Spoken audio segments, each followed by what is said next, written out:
স্মৃতি জাদু কার্টুন।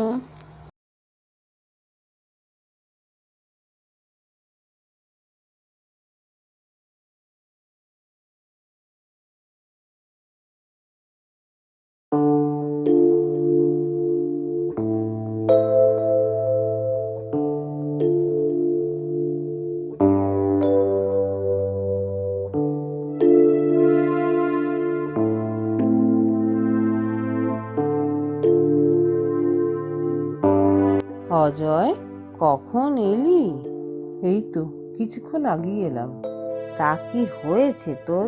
মুখটা ওই রকম করে বসে আছিস কেন? কি আর হবে, বিক্রি বাটা সেরকম নেই, আর ভালো লাগছে না।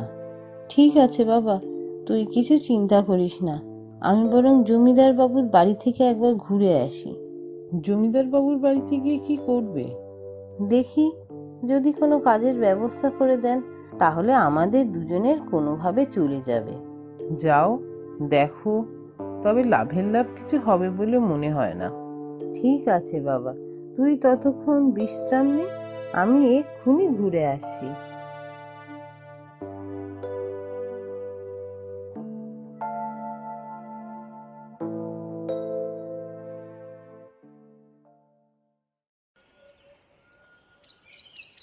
আমি বরং ততক্ষণে দুটো ডুব দিয়ে আসি পুকুর থেকে।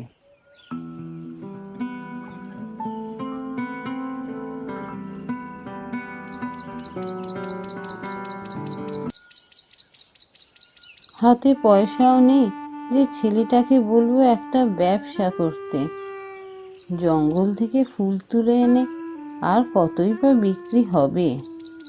সমস্ত জমি যে চলে গেল ওর বাবাকে সুস্থ করতে গিয়ে।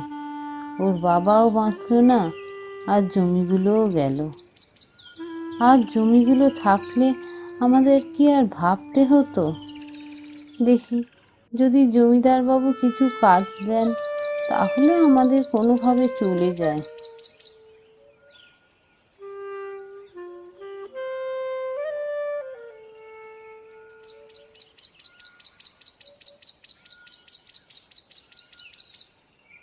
জমিদার বাবুর সঙ্গে একটু দেখা করা যাবে?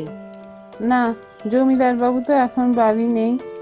কখন ফিরবেন জমিদার বাবু? সে আমি কি করে জানবো? শহরে গেছেন, এখন কখন ফিরবেন আমি কি করে জানবো? কাজ হলেই ফিরে আসবেন। ও, ঠিক আছে।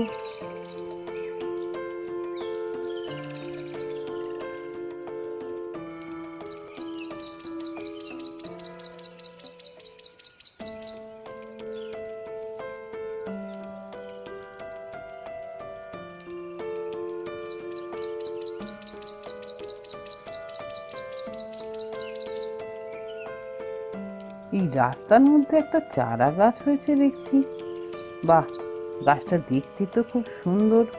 এটাকে বরং আমি নিয়ে যাই, এটা বাগানে বসাবো। তা না হলে এখানে রোদ্দুরে গাছটা নষ্ট হয়ে যাবে।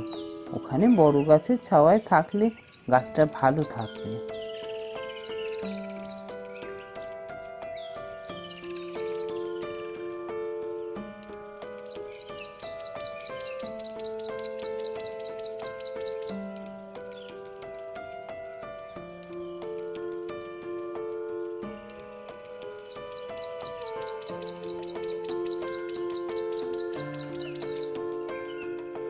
এই গাছ নিয়ে কোথায় চললে ভায়া? এই গাছটাকে নিয়ে যাচ্ছি বাগানে বসাবো বলে। নদীর ধারে হয়েছিল, ওখানে তো সেরকম বড় গাছ নেই। রোদেতে এই ছোট গাছটা নষ্ট হয়ে যাবে। বাগানে বসালে বড় গাছের ছায়ায় গাছটা ভালো থাকবে, তাই নিয়ে যাচ্ছি। ও, তাই বলো। আমি ভাবলাম তুমি ও পাড়ার রতনের মতো শহরে গিয়ে হয়তো গাছ বিক্রি করছো, তাই জিজ্ঞেস করলাম। শহরে গাছ বিক্রি হয়? হ্যাঁ, তাই তো শুনলাম। ওই যে ও পাড়ায় রতন থাকে না, ও এখন শহরে গিয়ে ছোট ছোট গাছ বিক্রি করে। শহরের বাবুরা নাকি বাড়িতে ছোট ছোট গাছ রাখে, আর তাতে নাকি ভালো দামও পাওয়া যায়। তাই তোমার হাতে গাছ দেখে ভাবলাম তুমিও হয়তো শহরে গাছ বিক্রি করছো, তাই জিজ্ঞেস করলাম। না না, আমি ওসব কিছু করি না। ঠিক আছে, চলি ভায়া।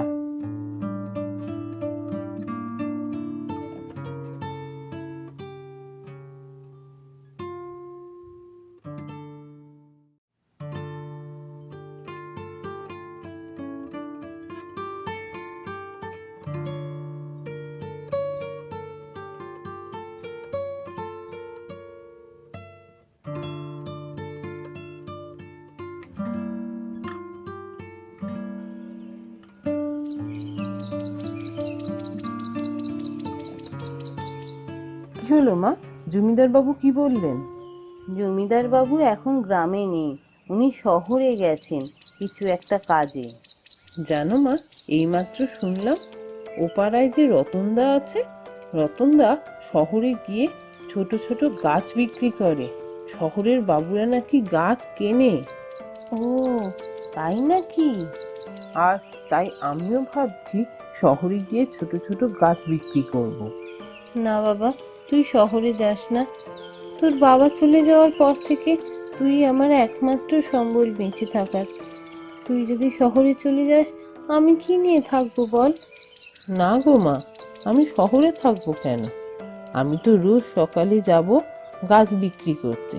গাছ বিক্রি করে আবার সন্ধেবেলায় বাড়ি ফিরে আসবো। ও, ঠিক আছে। আর শহরে গিয়ে কি কি গাছ বিক্রি করবি তুই? আমি ভাবছি ছোট ছোট ফুলের গাছ আর ওই সুন্দর সুন্দর পাতা দেওয়া যে গাছগুলো আছে ওগুলোকেই নিয়ে যাব শহরে বিক্রি করতে। ঠিক আছে, কাল থেকে তাহলে শহরে যাস।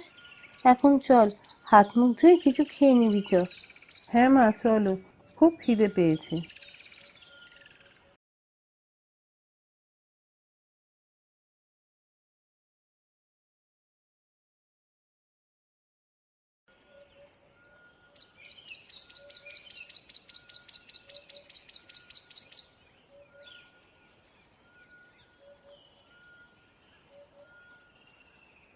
গাছ নিয়ে যাও গাছ, সুন্দর সুন্দর ফুলের গাছ, ছোট ছোট বাহারি পাতার গাছ।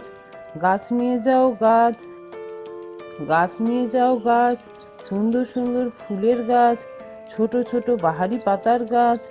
গাছ নিয়ে যাও গাছ। আরে ভাই, তোমার কাছে তো দেখছি অনেক রকমেরই গাছ আছে।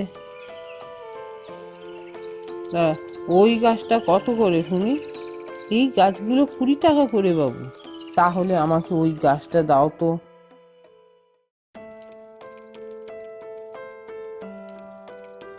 গাছ নিয়ে যাও গাছ, সুন্দর সুন্দর ফুলের গাছ, ছোট ছোট বাহারি পাতার গাছ। গাছ নিয়ে যাও গাছ। ভাই, ফুলের গাছ কত করে দিচ্ছ? বাবু 20 টাকা করে। আমাকে 4খানা গাছ দাও তো।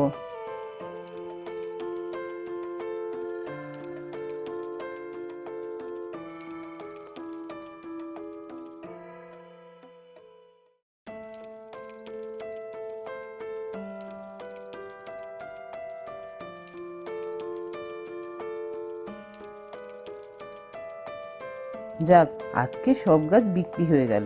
এবার তাড়াতাড়ি মায়ের কাছে ফিরে যাই, মা না হলে খুব চিন্তা করবে।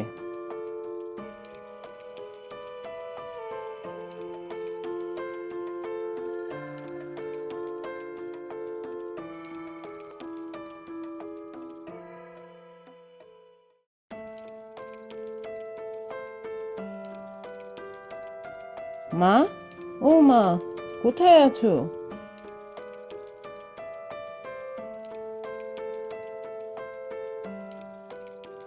এই তো বাবা, আমি এখানে। জানো মা, আজকে সব গাছ বিক্রি হয়ে গেছে। বাহ, এ তো খুব ভালো কথা। এবার থেকে আমি ঠিক করেছি শহরের রাস্তায় গাছ বিক্রি করব। তাহলে আমাদের আর কোনো দুঃখ কষ্ট থাকবে না। ঠিক আছে, তাই করিস। এরপর থেকে শহরে গাছ বিক্রি করে ওদের বেশ ভালোভাবেই দিন কাটতে লাগলো, আর ওরা সুখে শান্তিতে বাস করতে লাগলো।